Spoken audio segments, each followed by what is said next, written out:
అందరికీ నమస్కారం. మన సంస్కృతి, మన సాంప్రదాయం, మన తెలుగువారి కొత్త సంవత్సరం వచ్చేసింది. అందరికీ శ్రీ పరాభవనామ సంవత్సర ఉగాది శుభాకాంక్షలు.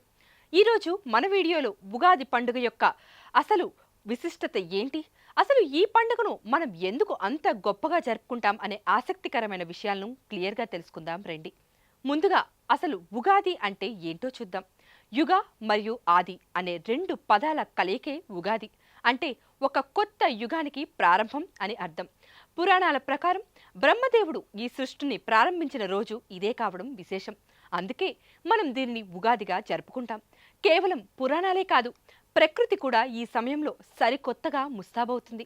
ఎండిపోయిన చెట్లు చిగురిస్తూ కోయిలమ్మ పాటలతో ప్రకృతి మొత్తం ఒక కొత్త కళను సంతరించుకుంటుంది. అందుకే ఇది కేవలం క్యాలెండర్ మార్పు మాత్రమే కాదు, మన జీవితాల్లో ఒక కొత్త ఉత్సాహానికి నాంది. ఉగాది అనగానే మనందరికీ ముందుగా గుర్తు వచ్చేది ఉగాది పచ్చడి. ఈ పచ్చడికి ఒక అద్భుతమైనటువంటి పరమార్థం ఉంది.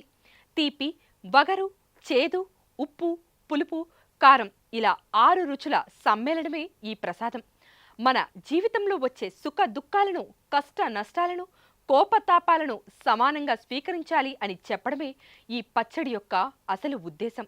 అందుకే ఈ పచ్చడిని తీసుకోవడం ద్వారా మనం రాబోయే ఏడాదిలో ఎలాంటి సవాళ్లు అయినా ఎదుర్కొనే ధైర్యాన్ని పొందుతాం.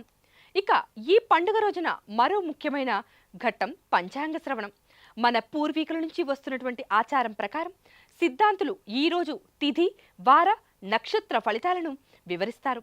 ఆ ఏడాదిలో మన ఆదాయ వ్యయాలు ఎలా ఉండబోతున్నాయి, రాజపూజ్యం, అదేవిధంగా అవమానం వంటి విషయాలను తెలుసుకోవడం ద్వారా మానసికంగా మనం ఆ సంవత్సరానికి సిద్ధపడతాం.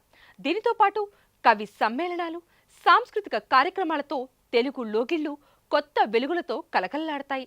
పచ్చని తోరణాలు, కొత్త బట్టలు, పిండి వంటలతో ఈ పండుగ మన తెలుగు జాతి గొప్పతనాన్ని చాటి చెబుతుంది.